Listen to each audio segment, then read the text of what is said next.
राजपुर के एक छोटे से स्कूल में 9वीं क्लास का एक लड़का था, अंकुर।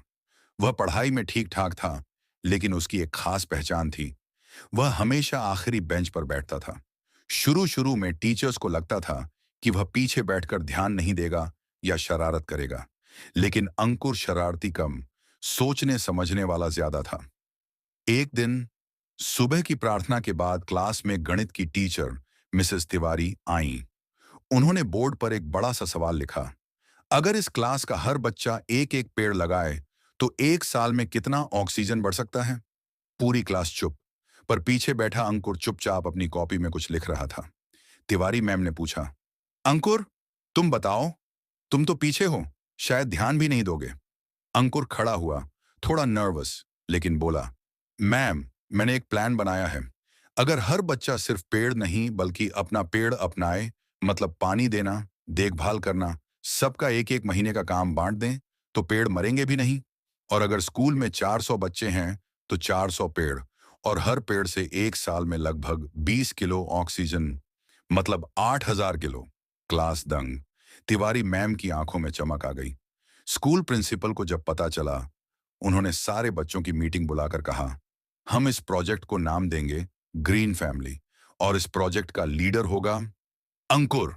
जो हमेशा आखिरी बेंच पर बैठने वाला लड़का कभी स्टेज पर नहीं गया था, वह पहली बार स्टेज पर खड़ा हुआ। पूरी क्लास तालियां बजाने लगी। लेकिन कहानी यहीं खत्म नहीं होती। अगले कई हफ्तों तक स्कूल के हर बच्चे ने अपना अपना पेड़ लगाया। किसी ने नीम, किसी ने अमरूद, किसी ने गुलमोहर। कुछ शरारती बच्चे भी थे जो पानी डालना भूल जाते थे, पर अंकुर रोज घूम घूम कर सबके पेड़ों की लिस्ट चेक करता।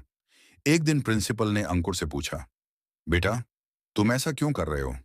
ये तो क्लास का काम है। अंकुर बोला, सर, जब हम दोस्त होते हैं तो किसी एक का काम भी सबका बन जाता है ना। सर मुस्कुरा दिए। उन्होंने सोचा, यह बच्चा सिर्फ पेड़ नहीं, दिल भी उगा रहा है।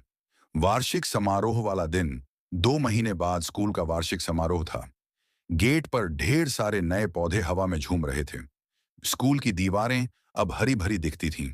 जब ग्रीन फैमिली प्रोजेक्ट का अनाउंसमेंट हुआ, तो स्टेज पर अंकुर का नाम सबसे पहले लिया गया।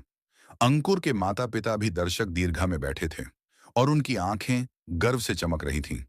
अंकुर ने छोटा सा भाषण दिया, मैं बस इतना कहना चाहता हूं कि चाहे हम आखिरी बेंच पर बैठें या पहली, हम बड़ा काम कहीं से भी शुरू कर सकते हैं। सारी क्लास खड़ी हो गई और तालियों से स्कूल गूंज उठा। कहानी का संदेश हर बच्चा खास होता है। पीछे बैठना, चुप रहना या अलग होना कमजोरी नहीं, एक पहचान है। छोटा सा आइडिया भी बड़ा बदलाव ला सकता है। मिलकर किया गया काम हमेशा सफल होता है।